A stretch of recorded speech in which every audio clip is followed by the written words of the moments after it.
Aham.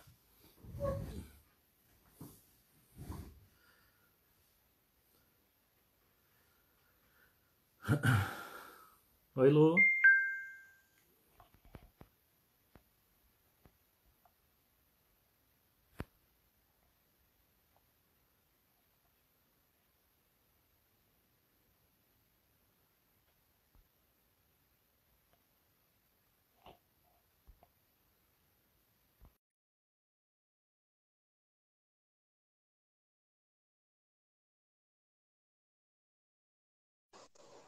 Oi, Oi, Isadora.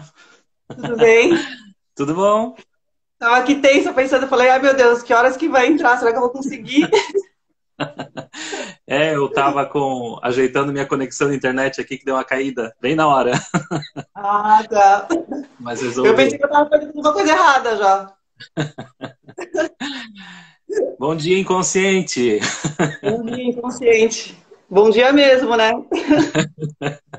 É, é a nossa saudação ritualística para iniciar o Aham. programa. Ah, é importante. E aí, como é que. Bom, primeiro, gente, quero agradecer a Isadora de ter topado a live, né? Aqui, que está acontecendo toda sexta-feira, aí, das 10 às 11. E é como eu vou dizer, uma satisfação enorme voltar a conversar sobre esse assunto com a Isadora. Eu estive no um encontrozinho, né, Aham. da oficina que periodicamente acontece, né? E Caos, Delírio e Cosmos, não é? Ocultismo, delírio e cosmos. Ocultismo, Delírio e Cosmos, errei. É E o início do processo, né? No caos, né? e foi muito gostoso, eu me lembro, e eu fiquei muito e até impressionado assim com o uso corriqueiro de Jung, né? O quanto tu já mergulhou na teoria e o quanto tu junta um monte de elementos nessa oficina, né? Uhum. E claro, Uhum. além disso, eu tenho ouvido muito falar, né? As pessoas contam quanto se descobrem nessa oficina e por Uhum. esse motivo, né? Além do que você escreve, além do que eu conheço um pouco de você, pensei que era uma boa a gente falar sobre literatura, né, processo Uhum. criativo e psicologia analítica. E aí a Uhum. Isadora topou, né? Eu queria que tu se apresentasse um pouquinho para a gente, Isadora. Fala um pouquinho aí da tua caminhada. Eu fiquei pensando nisso, eu falei, eu acho que o Jair vai começar com a mesma pergunta que ele fez para a Carlinha, né? Tipo, fale um pouco de você. E, e aí, e eu fiquei pensando que é tão difícil a gente falar, né, sobre si no momento que alguém pede para a gente falar. A gente vive falando sobre a gente, né? Mas na hora que é colocado assim como uma pergunta, eu acho que fica mais complicado. E aí eu lembrei no encontro anterior com a Carlinha que tu mencionou que como é difícil a gente conseguir responder o que é consciência. E aí eu pensei em contar uma historinha que fala sobre mim e que, ao mesmo tempo, acho que se aproxima dessa tua pergunta. Eu estava uma vez, na época eu era afiliada à Rosa Cruz, né? E aí eu estava fazendo uma meditação na frente do espelho, com as duas velas, que a gente tem o Sanctum, né, na Rosa Cruz. E Uhum. aí eu estava na frente de espelho e foi muito impressionante porque eu não planejei fazer uma pergunta. Ela simplesmente brotou assim da minha boca. E aí eu olhei para o espelho e a pergunta que saiu foi: se eu não sou essa que é passageira, quem eu sou? E a resposta, não, a pergunta já foi impressionante, né? E a resposta Uhum. foi mais impressionante ainda, porque ela apareceu da mesma forma, sem eu planejar, sem eu pensar em fazer dar a resposta. E a resposta foi: você é essa que olha, você é aquela que olha essa no espelho e sabe que ela é passageira. Eu fiquei tão impressionada que eu falei, gente, isso é a consciência, né? Uhum. Então, assim, eu acho que tem essa resposta, acho que isso fala muito de quem eu sou, né? E aí tem, Uhum. lógico, né, aquela resposta mais comum, né? Eu sou Isadora Krieger, né? Sou poeta, escritora, né? Dou oficinas de escrita, enfim, aí tem uma gama, né, de detalhes. Uhum. Bom, vamos falar rapidinho desses detalhes, pelo menos, porque entendo que a gente tem uma resposta do eu profundo para falar da gente, mas a gente também tem a nossa resposta egóica para falar da gente, né? Assim, E eu acho que apresentar um pouquinho do que você realmente já construiu mesmo, né, até agora, acho que vale a pena para uhum. o pessoal conhecer um pouquinho do teu Tá, currículo, então. tá. Eu vou começar a partir do momento em que eu me descobri escritora, né? Ótimo. Então, isso foi, acho que ai, meu Deus, acho que foi eu sou péssima com datas, com tempo. Tudo bem. Mas foi assim que eu descobri, né, a escrita na minha vida como o caminho do meu enlevo, né, como meu canal o canal da bem-aventurança, que é o que o Joseph Campbell até fala, né, no Poder do Mito, né, da Uhum. importância dessa descoberta. Quando eu descobri a escrita na minha vida com toda essa força, foi quando eu decidi fechar a loja que eu tinha ainda na Galeria do Fino, a marca, né, de roupas que eu tinha com a minha irmã, chamava Gêmeas. E aí, um belo dia eu acordei e falei, não, chega. E aí fiz um bazar, vendi tudo, fechei a loja e falei, agora eu vou me dedicar à escrita, né, vou me aproximar dela, nem que seja assim para, né, porque estava muito no início ainda, eu vou trabalhar de vendedora numa livraria. Daí no início foi bastante difícil, né? Até enfim, assim, aí eu fui trabalhar em casa noturna, trabalhar à noite, né? Para ter tempo durante a semana de escrever e de ler, que para mim isso era o mais importante. Eu ter tempo para me dedicar àquilo que eu realmente amo fazer, né? Uhum. E de lá para cá eu publiquei, acho que 4 ou 5 livros, que é O Gosto da Cabeça, depois o Memória da Bananeira, o Caráter Anal, o Wi-Fi da Igreja é muito fraco e o mais recente livro é o Explorações Cardio-Mitológicas, que eu publiquei no Uhum. final de 2018, né? Ah, aí também chegou um momento assim em que eu me senti preparada, né, para dar uma oficina de escrita. E aí eu quis fazê-la em outros moldes, né, porque, enfim, assim, algumas oficinas de escrita que eu participei, eu senti falta, sabe? De uma preocupação assim com toda a atmosfera do lugar, sabe? Tipo, desde a iluminação até a comidinha que eu vou servir ali na hora do lanche, a elaboração dos exercícios, né, os temas abordados, porque eu acho que eu fiquei um pouco traumatizada, que a primeira oficina de escrita que eu fiz era mais ou menos assim, aí o ministrante ele lia um poema sobre, sei lá, sobre amor, e aí depois que ele terminava de ler, ele falava, agora vocês têm 15 minutos para escrever um poema sobre amor. Eu falei, gente, mas não funciona desse jeito, né? Uhum. O processo criativo, né, ele precisa ser impulsionado de uma forma mais profunda e mais cuidadosa, né? Não é de qualquer modo que a gente cai nesse lugar, né? Que a gente é Uhum. atingido por essa força. E aí, pensando em tudo isso, né, e aí por isso que vem a psicologia analítica do Jung, porque né, eu sou escritora, então eu sinto né, que a coisa acontece assim na gente, né? Então, enfim,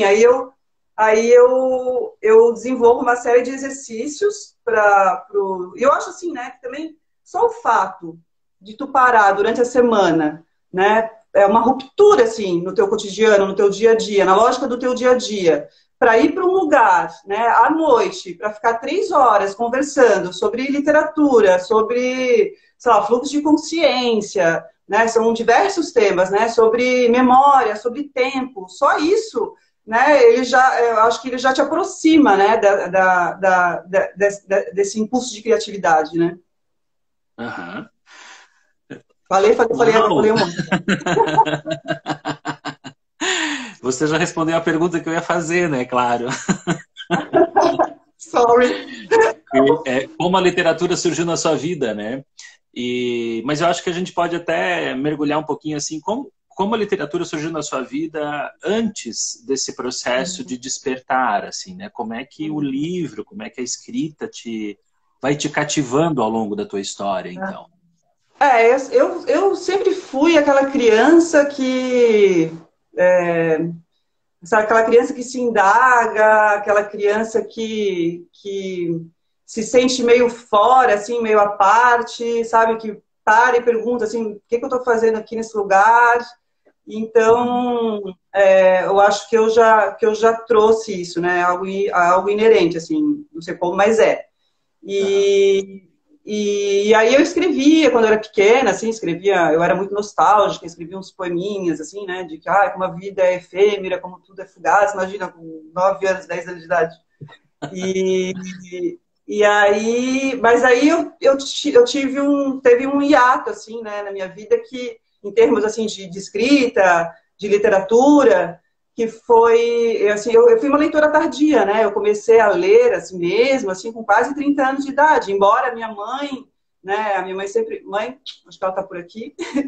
Embora minha mãe, né? Ela sempre teve muitos livros em casa, meu pai também, mas eu não queria saber, sabe? Né, fui para São Paulo com 20, 21 anos, aí eu só queria saber de aproveitar a vida. Tu lembra disso, né, Joyce? Porque o Joyce vinha em casa... Aí fui em casa conversar sobre Jung com a minha mãe e eu, tipo, vamos, gente, quero sair já, né? Quase meia-noite. Eu tinha que ir umas 2 horas antes para poder conversar. Né? Sim, mas eu acho que eu tinha medo, acho que no fundo, assim, porque eu sabia que era um caminho sem volta.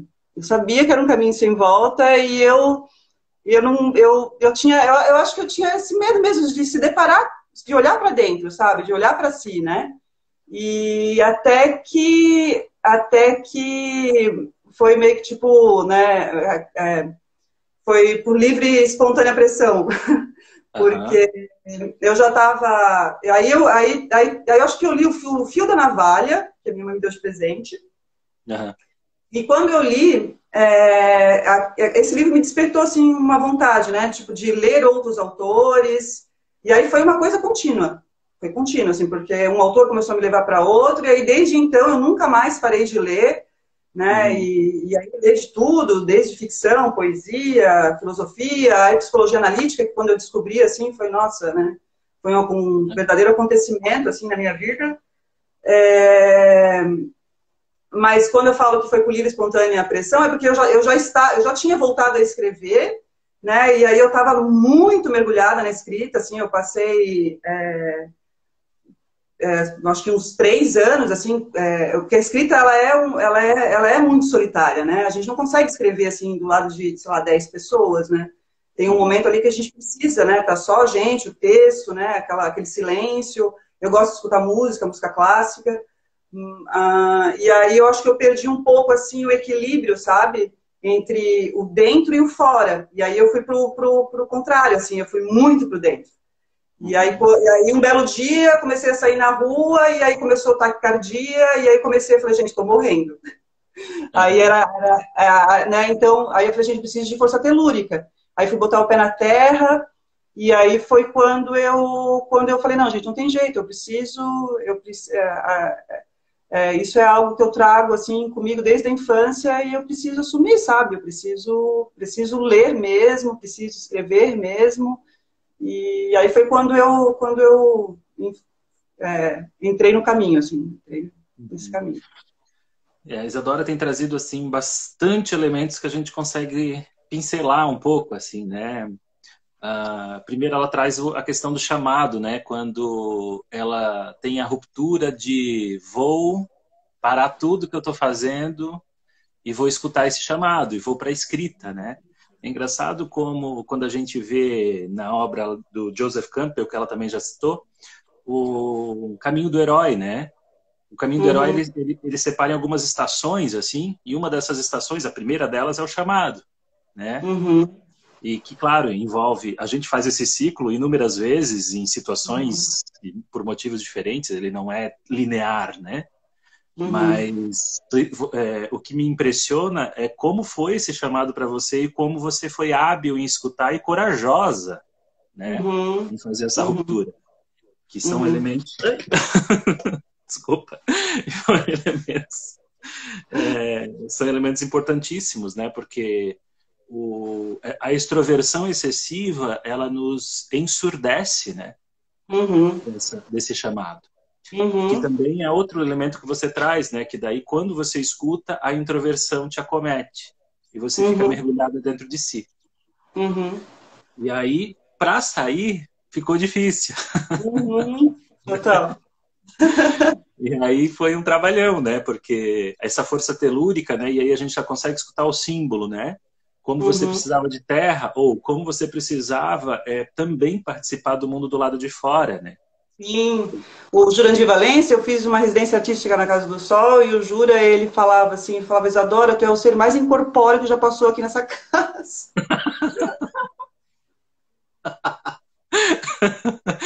E a gente não sabe se ri ou se chora nessas horas. Não, agora eu tô rindo, mas na época eu chorava muito.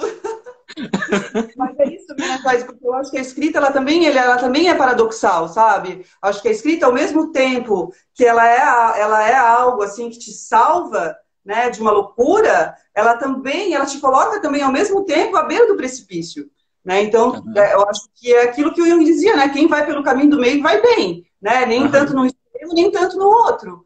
Mas eu acho que é exatamente esse que é o fio da navalha, que é o difícil de alcançar, né? Com certeza. Nossa, eu ia falar mesmo, né? Que o fio da navalha foi o símbolo mais apropriado para você iniciar a tua escrita. E que é um filme belíssimo, né? Fica a dica aí pro povo. Bom. E deixa eu queria falar sobre. Ah, não, mas faz a pergunta, vai. Não, vai, continua. Não, é que a gente estava falando sobre a escrita e literatura, né? E aí eu estava pensando, eu li no ano passado um livro que chama As Existências Mínimas, do Davi Lapajude, mas ele escreve esse livro a partir de um livro do Etienne Surriot. E ali ele faz assim uma espécie de inventário dos modos de existência. Esse é um livro que eu tenho trabalhado bastante nas minhas oficinas, né?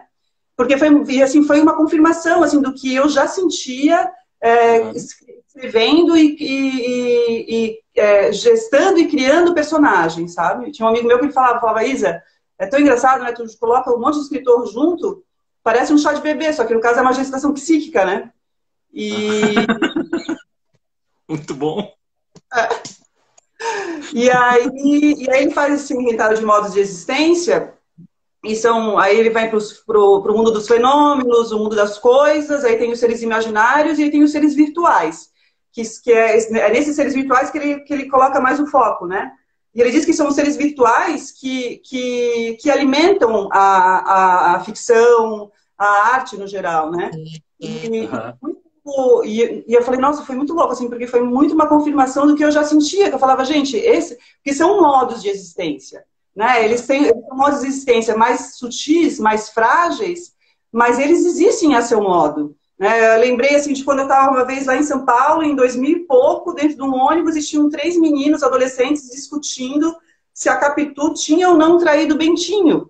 Eu falava, gente, tipo, o livro que foi escrito em 1800 e pouco, né? Até hoje, em 2014, sei lá, tem 3 meninos adolescentes dentro do ônibus discutindo, assim, é óbvio, eu não me atrevo a dizer que Bentinho não existe e que nem Capitu não existe. Eles existem, a seu modo, mas eles existem. Né? Então, quando a gente começa a lidar com as personagens e olhar para elas, né, dessa forma, meu Deus, assim, se abre assim, um portal enorme na tua vida, sabe? Porque quando a gente escreve, a gente sente os personagens desse jeito. É por isso que eu gosto de chamar de entidades personagens. Maravilhoso, né? E você sabe que tanto Jung quanto o Hillman é um... Lacan está para Freud, assim como Hillman está para Jung, né? Ele vai falar que a psique ela é politeísta, né? E ele diz isso porque... ele não diz que o ego ele está sozinho nessa empreitada, né? Ele diz que todos os arquétipos eles são populações dentro da psique, né? Uhum. E como tais, elas devem ser entretidas, elas devem ser escutadas, elas têm que ter espaço de convivência, né? Uhum. E quando tu me fala isso, eu vejo quanto essa imaginação ativa, ou quanto você dá voz para essa psique sem a interferência imediata do ego, né?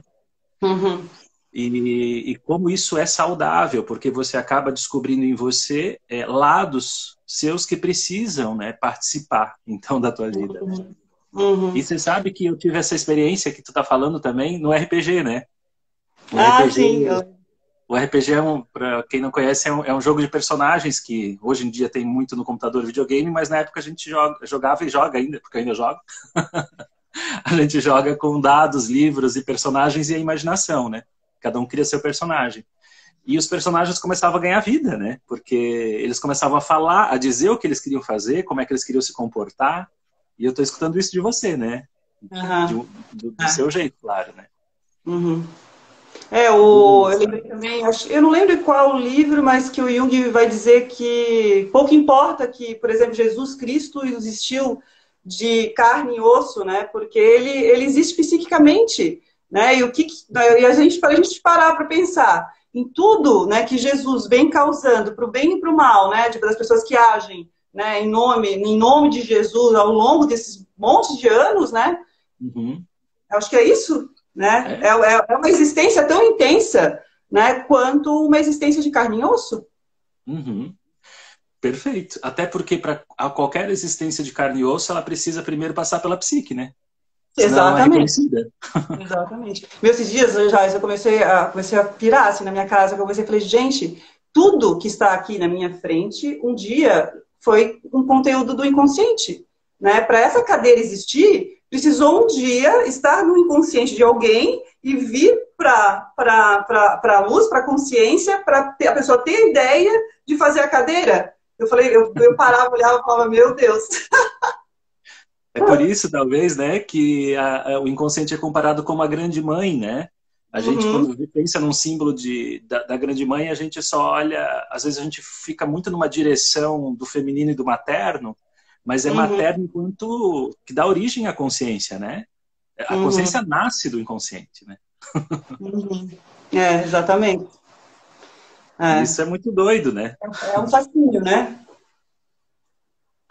Eu sou fascinada por essas Com questões. certeza. E Uhum, é tão assim que às vezes a gente tem os sonhos com o materno, né? A caverna, as grandes mães mesmos, né? As profundezas, os uhum, lagos, os rios, né? uhum. E logo a gente reconhece o inconsciente, mas a gente não se dá conta que a gente está falando de origem, né, mesmo? De Sim. onde tudo se origina, né? Uhum, Bom, eu sei que tu já me respondeu também como é que o Jung surgiu, que foi através dessas várias leituras aí das suas andanças na parte literária, mas eu sei que é mais que isso, né? que? E, e que eu queria te ouvir um pouquinho assim, né? O interesse pela psicologia analítica, né? Onde é que entra e onde é que você começa a juntar isso na literatura? Uhum. Eu acho que não foi nem eu que juntei, assim, eu acho que ela já tá unida, assim, né? Então, porque assim, mas assim, claro, né? Isso tem muito a ver, assim, com a minha vontade de saber, né? Que nem eu te falei, assim, eu tenho fascínio, eu sempre tive fascínio pelo mistério, né? Aquele mistério tremendo, né? Que diz. Então, eu acho importante, assim, eu sou daquele tipo de pessoa que eu gosto de ler, né? Sobre temas por várias perspectivas, né? E o Jung, eu acho que ele tem uma capacidade enorme, assim, de falar, né, sobre esse mistério de uma maneira, assim, eu acho engraçado porque tem gente que lê Jung e pega e fala, eu acho muito difícil, mas para mim o Jung, quando eu comecei a lê-lo, assim, tipo, foi muito uma confirmação de coisas que eu já intuía, assim, desde a minha infância, assim, sabe? Que eu Uhum. desconfiava, assim, algo que eu já sentia. Então, foi um encontro mesmo, né? E né, quando, por exemplo, né, agora tô lendo o Eu e o Inconsciente, né? Aham. E, e aí ali ele diz uma hora, né? Ele fala sobre como os conteúdos inconscientes eles têm uma certa autonomia, né? E que por isso é muito fácil as pessoas confundirem esses conteúdos do inconsciente. Aí ele fala assim, de chamá-los de espíritos, né? De chamar esses conteúdos do inconsciente de espíritos. E aí eu acho curioso, assim, porque eu pensando assim nesses conteúdos do inconsciente, e aí tem as entidades, né? As entidades, digamos assim, né? Quando eu sou, né, filha de santo, não estou trabalhando em terreiro agora, mas, né, trabalhei em terreiro de São Paulo, aqui em Itajaí. Então, assim, eu passava por esse processo de incorporação das entidades, né? Então, assim, eu estou num momento em que eu não estou sabendo muito bem dividir, assim, sabe? O que é conteúdo do inconsciente, o que é entidade, né? O que é orixá, por exemplo, e o que é entidade personagem, sabe? Eu acho que ser uma coisa não exclui de ser a outra, e ser essa segunda coisa não exclui de ser a terceira, sabe? Porque, para mim, tem um documentário do Pierre Berger, né? Que ele foi para a África, foi iniciado lá. E aí, meu Deus, imagina naquela época, assim, tudo que ele viu, né, dos rituais, e aí ele diz no final do documentário, ele fala que não acredita em incorporação, porque ele diz que para ele é deixar vir à tona os teus conteúdos mais profundos da tua natureza. Eu falei, gente, mas, opa, não é a mesma coisa? No final, né? E que interessante, né, para uma pessoa que é quase incorpórea, ter que incorporar, né, o seu conteúdo psíquico, né? E aí a gente entra numa ideia, eu acho, de que o Jung, ele estabelece um novo paradigma, né? E eu penso assim que ele fala de um paradigma do simbólico, sabe? Enquanto a gente estava talvez numa era do iluminismo, né, no paradigma do intelecto, né? Agora a gente chegou talvez no paradigma do simbólico, e nesse simbólico cabe simultaneamente, paradoxalmente, todos esses elementos. Né? Sim. Nossa, ele passou, né? Porque eu até tenho aquele livro também, o Fundamentos da Psicologia Analítica, né? Que são algumas palestras. Aí tem um momento lá que ele até brinca, né? Que ele fala, porque como vocês sabem, eu sou muito místico. E aí eu fico dando risada, né? Eu gosto que ele, né, fica tirando uma onda, né? Que ele tava com uma galera lá, né? Os psicanalistas e os médicos, né? Todo mundo muito racionalista, né? Mas assim, né? Eu acho que tanto assim no campo tem um filósofo, um pensador que eu gosto muito, que é o Teilhard de Chardin, que deve conhecer ele, né? Escreveu um livro muito bom que chama O Fenômeno Humano. E eu cheguei nesse autor, porque a minha mãe já conhecia, né? Mas eu comprei esse livro por causa do Jung, porque o Jung... Eu tenho um outro livro de Jung, com uma compilação de entrevistas, e ele fala desse livro do Teilhard de Chardin, né? Ai, meu Deus, por que eu estava falando do Teilhard de Chardin agora? Bom, quando voltar você fala, então, né? Não, sim, lembrei. É porque, assim, e o Teilhard de Chardin, ele era católico, não era padre, mas tem um nome para isso que eu esqueci agora, mas enfim, ele era alguém que ele unia a religião com a ciência, por exemplo. Né? Ele era paleontólogo, então ele descobriu várias ossadas, né? Então ele unia esses pensamentos. E eu acho que né, o fato do Jung ter ido estudar filosofias de religiões, por exemplo, já é um ato super corajoso, porque tem pessoas que não aceitam isso, né? Essa união, né? Da religião com a ciência, por exemplo, que eles acham que são duas coisas inconciliáveis, e eu não acho, assim, eu acho que elas se complementam. Maravilhoso isso que tu fala, né? Inclusive, isso corrobora com aquilo que tu estavas falando sobre quando você pensa Jung literatura, já estava pronto, já estava ali, né? Foi um encontro, na verdade, né?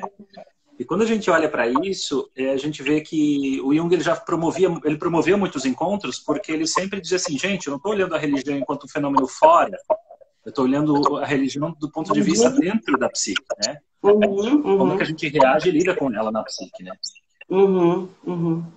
E aí cabe qualquer elemento, porque ele vai falar a partir do momento que ele ingressa na psique o elemento, né? Exatamente. Que massa. Então, eu falei que eu visitei a tua oficina e gostei muito, mas eu queria ainda que tu falasse duas coisas da tua oficina. né? Primeiro, assim, qual é a proposta? Eu sei que você já fez algumas inferências, mas você deu um pouquinho de corpo para a proposta e falasse pelo menos de né, uma das experiências, uma das ferramentas que você usa para promover, então, esse diálogo, né, com essas personagens, entidades. Assim, eu acho que o processo criativo, ele é algo, assim, extremamente particular, né? E ele também possui variantes, assim, também ainda mais particulares, porque depende muito, assim, né? Tipo, por exemplo, quando a gente fala de jogo criativo, acho que depende muito do grau de entrega ali, né? Do autor, né? Do escritor para a história que ele está escrevendo, né? O tempo que ele já está ali envolvido com aquelas personagens. Mas eu acho que dá para tentar aproximar o participante desse momento, né? Então, enfim, assim, eu desenvolvo uma série de exercícios. Eu já levei os participantes da oficina, quando eu dei a oficina no Lote 84, eu já cheguei a levá-los na praia, à noite, né? Colocar eles na frente do mar com uma venda nos olhos e deixar cada um parado ali naquela posição de frente do mar com a venda nos olhos, porque eu lembrei, né, que o Jung fala muito do mar como símbolo do inconsciente, né? Então, são, assim, experiências. Mas agora, por exemplo, eu estou fazendo a oficina online, né? E a gente teve um encontro que foi sobre densidade, e aí eu pensei, falei, gente, como é que eu posso fazer ele sentir a densidade, né, sem apenas falar sobre densidade, né? Então, e ainda mais agora limitada, né? Porque é online, né? Mas, assim, ainda bem que eu sou muito criativa e deixo a intuição também agir bastante, né? Então, aí eu pedi para eles, num determinado momento, apagarem as luzes das casas deles e pedi para todos eles fecharem os olhos, né? E olharem para a escuridão que está ali, do lado de dentro. Diante dos olhos deles, né? A gente fecha os olhos e a gente vê uma escuridão, principalmente à noite, né? Então, olhem para essa escuridão. E aí eu fui falando uma série de coisas e é muito louco, assim, porque só de parar, né, só de parar 5 minutos, fechar os teus olhos e olhar para a escuridão, eu vejo as lives do Krenak, ele está conversando assim contigo, Jason, ele para do nada, fecha os olhos e, tipo, desestrutura a pessoa que está do outro lado. E aí eles estavam com os olhos fechados, né, olhando para a escuridão. Aí eu estava com uma taça, peguei, bati com um garfo na taça, e aí fez aquele som, né? E eles voltaram, né? E eu acho que isso é experimentar, olhar para essa escuridão, para esse obscuro, para esse desconhecido que existe dentro de ti. Isso fala muito sobre densidade. E assim, é muito legal porque já aconteceram, assim, algumas vezes dos participantes da oficina me mandaram mensagem, assim, enlouquecidas, falando, Isa, tudo isso que tu fala é verdade, Isa. Meu Deus, eu comecei a escrever às 10 horas da noite, 4 horas da manhã, não conseguia mais dormir. E aí, nossa, o personagem, eu fui escrevendo, nem sabia direito que eu estava escrevendo, parecia que eu estava eu fiquei me sentindo meio um médium ali escrevendo. E era, né? E era. Tem gente que não gosta, né? Tem escritor que não gosta, fala, é médium, não, sabe? Tem gente que não gosta. Mas, enfim, eu acho que tem muito a ver, muito a ver. Uhum. Inclusive foi nas primeiras 3 obras das obras completas do Jung, ele vai falar sobre a dissertação de doutorado dele, que foi estudando a prima dele, que era uma médium, né? Ele fala sobre isso na autobiografia dele também, né? Até as filhas dele, né? Tinham os fenômenos em casa com as filhas também, não tinha uma história assim? Tinha, né? Bom, naquela época, ética, assim, não era... Essas regrinhas foram vindo depois, né? Mas, enfim, ele estudou lá a prima e ele escreveu, né, muito bem sobre como descreveu esse fenômeno de incorporação de conteúdos inconscientes, né? Sem desmerecer o fato, né? Porque não é essa a questão. Ele não estava ali para desbancar ou desmascarar. Ele estava ali para dizer, gente, a psique funciona de muitas maneiras que a gente não conhece ainda, né? E aí entra o desconhecido, né? E sim, é um grande encontro com o desconhecido, né? Então a proposta da tua oficina é ir ao encontro do desconhecido, né, Isadora? Eu acho que é uma das quase exigências, assim, né? Ainda mais assim, quando, acho que também depende muito, assim, do teu tipo de literatura, assim. Eu acho que quanto mais é uma literatura que fala lá do abismo, assim, né? Então, e é o tipo de literatura ou poesia que mais me interessa, que mais me fascina. Então, acho que quanto mais abismo, mais demanda um mergulho profundo, né? Uhum. E achei muito interessante porque tu falou do grau de entrega, né? Uhum. E que é justamente um posicionamento oposto e, portanto, complementar ao que a gente costuma fazer, porque uma escrita ativa, racional e consciente, que você o tempo todo demanda do intelecto, né? E pode impedir que você se entregue para receber o conteúdo do inconsciente. É que tem os dois momentos, né, Jason? Tem Assim, os o dois primeiro momentos, claro. tem os dois momentos, que assim, eu sempre costumo falar em Dionísio e Apolo, assim, é um trabalho em conjunto, né? Então, primeiro, tu tem que estar lá conectado com o teu Dionísio, com a carta número 0 do tarô, com a carta do louco, porque é ali que tá, que nem, né? No inconsciente que tá toda a potência criativa, né? E aí depois, né, quando tu já tem todo o material, que é aquele momento, sei lá, que tu vai parar e começar a dar forma para o texto, né, e eu acho que eu acho que é um trabalho que já está mais no âmbito da consciência, mas assim, sei lá, enfim, assim, o consciente está sempre agindo, né? Acho que revelações importantes podem ocorrer, assim, mais na fase final, né, da preparação de um texto, por exemplo, de um livro, sabe? Sim. É onde vai nascer a cadeira, né? Vamos dizer assim, né? Que Exatamente. antes era só potência. E eu gosto também daquela história, agora a gente falando sobre isso, eu lembrei daquela história do Jung, quando ele fala que as maçãs de ouro, elas caem da mesma árvore, né? Seja para Schopenhauer ou para o filho, o aprendiz insano de serralheiro, que era um paciente dele, que ele dizia que sofria de demência paranoica, acho que era isso, e aí ele fala que esse rapaz, entre outras coisas, ele dizia que ele mantinha contato direto por telefone com a Mãe de Deus e com outras figuras importantes, né? E aí, só que aí um dia esse paciente fala para ele de uma ideia e ele percebe similaridade dessa ideia do paciente com algumas do Schopenhauer, só que ele fala assim, só que no nível dele ainda estava muito cru ainda, muito primitivo, né? Aí eu acho que aí essa é a grande diferença, né? Quando a pessoa consegue elaborar essa ideia sem ser possuído por ela, né? Mas assim, a gente é possuído. Eu sinto que eu sou possuída pela palavra, eu sou possuída pelos personagens naquele momento, né? Onde, assim, e assim, a ponto de às vezes as palavras brotarem mesmo da minha boca. Só que é ser possuído momentaneamente, né? E aí depois tu começa a elaborar, tu dá forma, daí tu transforma em cosmos. Transforma o caos em cosmos, né? Tá ótimo, E esse percurso que você fez, né, do processo, né, é assim mesmo que o Jung vai narrando, né, que não são opostos, né, por isso que eu disse, são opostos, portanto, complementares, né, a sístole e a diástole do processo, né. Então, precisamos, com certeza, de Dionísio, de Apolo, de Hermes e de muitos outros deuses, né?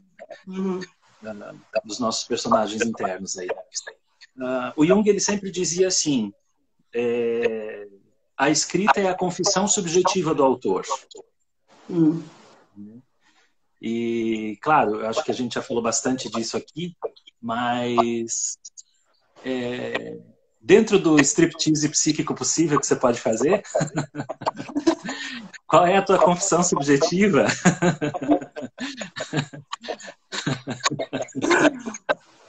Qual é a pergunta agora? Qual é a condição? Qual é a tua confissão subjetiva, né? Quando você está escrevendo, né?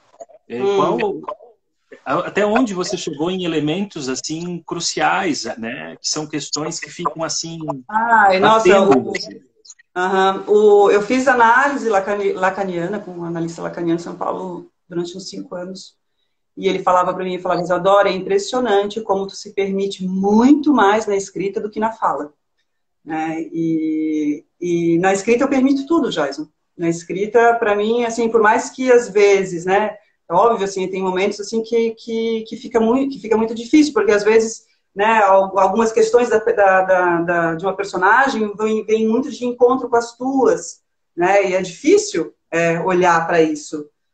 Então, né, às vezes eu dou uma recuada, né, falo, não, preciso de um tempinho, vou dar uma semana para me estabelecer, me restabelecer. Só que para mim, o mais importante de tudo é que o texto se realize, né? Que a história dessas personagens se realizem. Então, eu acho que nesse sentido, eu acho que também, eu acho que isso também é colocar o texto como uma coisa mais importante do que teu ego, sabe? Que E, maravilhosa essa descrição. e arriscar, arriscar. É que a escrita ela é tão importante para mim que eu me coloco em risco. Me coloco em risco. Bom, você sabe que você acabou de descrever um conceito possível para o processo de individuação, né? Para a psicologia analítica, o processo de individuação é a realização do si mesmo, né? E o si mesmo como organizador da psique, né? E, portanto, ele leva em conta o ego, mas ele não é o ego.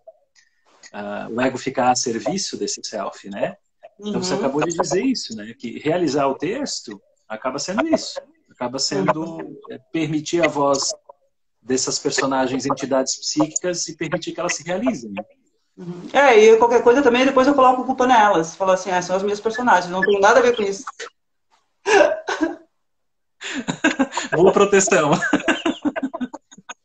Não, até porque, Jason, né, assim, a gente, às vezes, né, a gente cria personagens que têm muitas semelhanças com a gente, né, pelas quais a gente sente, né, a gente sente afinidade com essas personagens, mas também já aconteceu de eu criar personagens que eu tinha uma antipatia enorme, às vezes até ojeriza, assim, porque eram pessoas horríveis, né, então... E aí, assim, né? Não, eu acho que é mais ou menos que nem filho, assim, eu acho, porque ele nasce, né? Eu acho que ele mantém características do autor, né? Só que ele ganha as características dele também, ele ganha os traços dele, né? O personagem. Então, sim, com certeza. Né? E, assim, a sombra também precisa de voz, né? Sim, opa! Eu tenho uma amiga que a gente estava conversando sobre esses assuntos aí. E aí ela pegou e falou, Isa, eu comecei a escrever de noite, eu escrevi, e nem pensava, eu estava lá escrevendo. Quando eu acordei de manhã e eu fui ler o que eu tinha escrito à noite, ela falou, meu, parecia que eu tinha bebido todas a noite, tinha saído falando todas as verdades, e aí eu acordei com ressaca moral. De ter escrito tudo aquilo. E isso me traz o quanto a experiência com o inconsciente, ela é dual, né? Ela é, além de dual, ela é dialética, né? Porque ela te coloca em contato com... Quando a gente fala assim, te coloca em contato com o desconhecido, o pessoal fica muito conceitual na experiência, né?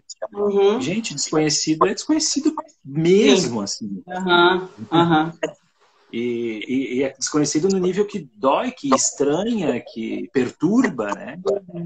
E que vem de você. E na mesma medida, os sonhos são assim, né, Isa? Sim. Porque eles são chocantes, às vezes. Tu pensa, nossa, como é que eu sonhei isso? Nossa, tu vai para uns lugares assim tão tenebrosos, às vezes, né? Que eu sinto assim, um grau assim, de primitivismo assim, tão grande que eu falo, meu Deus do céu. Que horror, gente. E aquilo parece. E aí eu tenho umas vezes uns sonhos que eu tenho a mesma sensação daquilo que eu falei, de sentir que, por exemplo, as personagens, entidades, elas existem a seu modo, né? Então, às vezes, eu tenho sonhos com algumas figuras e algumas, né? Principalmente quando são aqueles sonhos muito míticos, assim, que eu falo, a sensação que eu tenho é que quando eu acordo é tipo, esse ser, ele existe. Ele existe num outro âmbito, assim, num outro patamar, mas ele existe, a seu modo, ele existe. Você sabe que a Marie-Louise von Franz, que foi uma das principais discípulas lá do Jung, né? Ela foi conversar com ele pela primeira vez e ele estava num campo, assim, aí ela... e ele tinha acabado de atender uma pessoa, né? E aí ele disse assim, bom, você sabe que aquela pessoa estava na Lua. Tava o quê? Não entendi. Na Lua.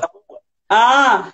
E aí ela começou a rir, né? Assim, meio num tom quase de deboche. Ele disse assim, não, você não está entendendo, ela estava na Lua. Né? Ele estava dizendo para ela, de algum modo, assim, a psique é realidade. A psique não é assim, faz de conta. Faz de conta é a gente. Sim, exatamente. Tem aquele sonho do Jung, que ele conta na autobiografia dele, que ele estava que ele sonhou que ele estava numa catedral, e aí ele olhou lá na frente, tinha um homem, né, em posição, fazendo yoga, assim, em posição de yoga, e aí ele disse que foi se aproximando, e aí quando ele chegou, ele olhou, era ele mesmo. E aí ele diz assim, eu tive a sensação de que que eu era o sonho dele, e que quando ele abrisse os olhos, eu não existiria mais. Eu falei, gente, que essa inversão é muito genial, né? Dá até um nó na cabeça da gente. Arrepia, né? É. Tu usou diversas vezes a palavra mito, e eu queria trazer um pouco o conceito do mito, assim, e trazer uma citação do Walter Boechat, para a gente até girar um pouco ao redor dela, porque o mito, ele é a história autônoma, né? Das personagens e entidades, né? Uhum. E a palavra mito, ela deriva do grego mien, que é manter a boca e os olhos fechados.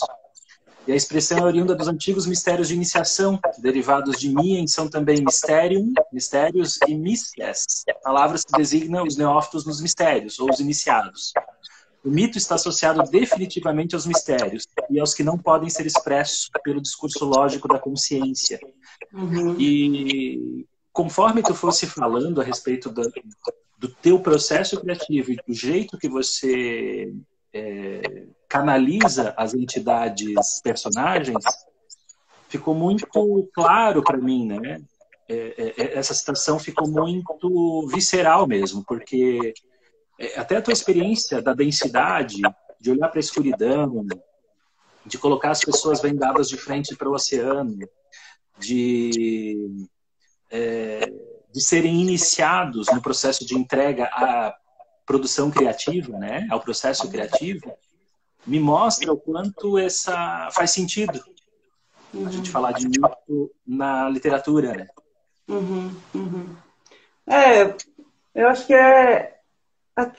porque assim, a gente lida assim com conteúdos assim que são muito, né, quando, por exemplo, está escrevendo uma história e surge, né, uma revelação, né, te é revelado algo, às vezes esse algo ele é de um campo muito sutil, muito abstrato, muito fugídio, né? Então, às vezes só a metáfora, né, só a imagem poética, só o mito dá conta, né, de falar sobre essa realidade tão impalpável, né? Então, às vezes eu tenho até essa... Uma vez eu lembro que eu estava escrevendo, enquanto eu estava escrevendo o Caráter Anal, eu demorei bastante tempo para encontrar uma das vozes das personagens, porque eu acho que isso é um momento, assim, é um momento muito divisor de águas, assim, na escrita de uma história, é um momento que tu encontra as vozes das personagens. E às vezes tu demora para encontrar a voz, né?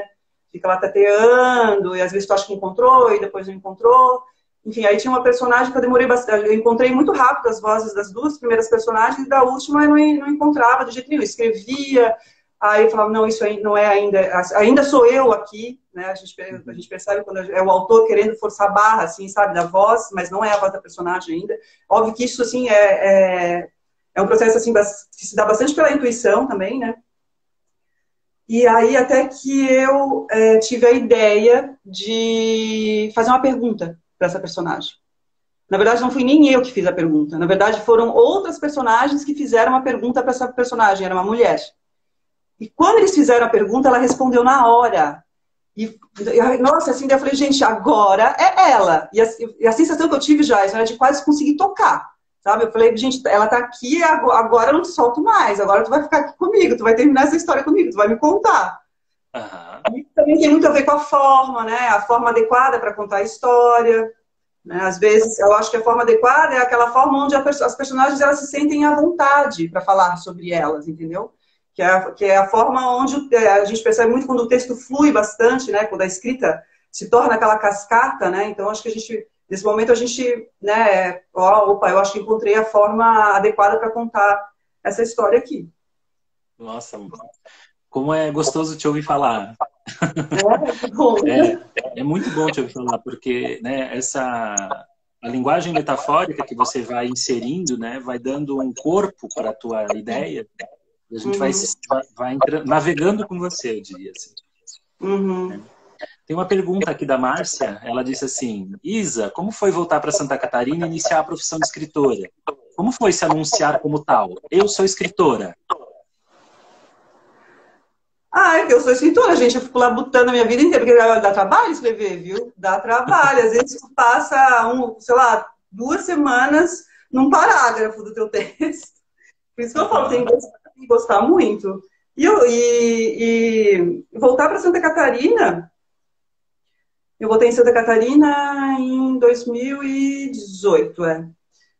Eu tinha feito uma residência artística numa pousada lá em Boiçucanga, que chama Caiçá. E eu fui para lá para escrever minha peça de teatro.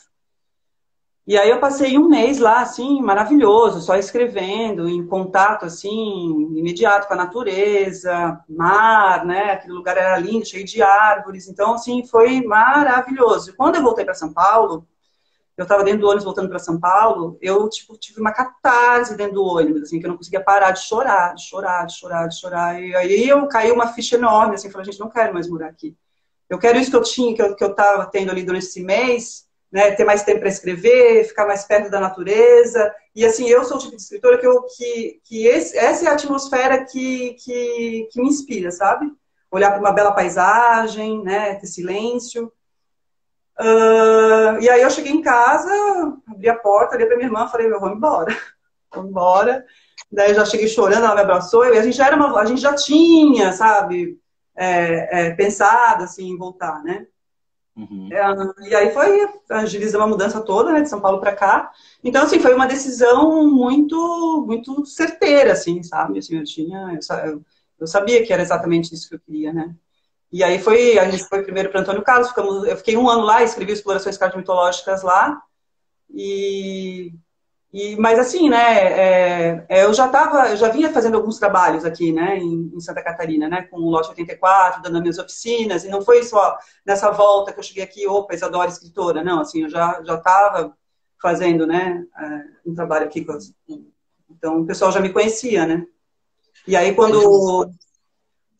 e aí foi muito legal, assim, né? Porque eu cheguei aqui, aí escrevi o Explorações Cartomitológicas, mandei para o edital do SESC, de residência artística, aí fiquei como suplente, aí depois o Carlos Henrique Scherer me escreveu e me convidou para publicar o livro, e aí foi lindo, né? Que legal. E quantas mortes e renascimentos, né, Isa? Quando Nossa. você tem momentos de ruptura, né? Ou seja, não são momentos únicos, são momentos recorrentes, né? São, são. A Tati falou assim, uma frase, né? Precisamos cruzar as fronteiras do analfabetismo do simbólico. Eu adorei a frase. Ai. Uhum. E verdade, né? O quanto eu acho que o teu trabalho, tanto quanto escritor, quanto de promover essas oficinas, é um mecanismo, né, uma oportunidade de ofertar isso para as pessoas, para elas cruzarem essa fronteira, né? E também acaba sendo um processo iniciático na medida em que tira alguns véus de ISIS, né, Uhum. da frente dessas pessoas. Eu acho assim, eu super recomendo, né? Até queria que você contasse para a gente quando é que vai ter a próxima, né? Eu vou abrir agora, acho que semana que vem, que eu vou lançar o cartaz da próxima edição, que eu vou continuar fazendo online. E Aham, vou lançar na semana que vem e vou abrir a nova turma no. Aí eu fico divulgando, durante o mês de junho eu divulgo, e aí no início de julho, acho que é dia 16, dia 13 e 16. E aí eu vou fazer 2 turmas, uma de segunda e outra de quinta-feira. certo. Então aí, pessoal, ó, quem tiver interessado, É legal, né? Porque essa forma, né, de oficina online, assim, acabou abrindo, assim, tem os seus limites, mas também tem umas outras possibilidades, né, de pessoas poderem participar, né. eu também devo iniciar o curso de conceitos fundamentais da psicologia analítica, né? Que acabam não sendo tão fundamentais, eu diria, assim, a gente sempre aprofunda bastante, é muito gostoso. Inclusive, Foi tão engraçado, porque quando eu fui na tua oficina, eu já tinha os cursos, né? Só que me ficou claro quanto eu precisava, quanto tu me inspirou a modificar o meu estilo de fazer o curso, sabe? Naquele breve encontro. Então, me ajudou muito, sabe? Adorei. Ai, E também tive uma experiência online muito boa, muito positiva. Foi muito legal. Né? uhum, Que bom que você está conseguindo também manter esse formato. Né? uhum, Que aí você pode alcançar o Brasil inteiro, né? sim. Ah, Não, assim, bom, tem um monte de amigo meu de São Paulo vendo a live. Eu não consigo parar de olhar, ficar lendo os domingos aqui embaixo.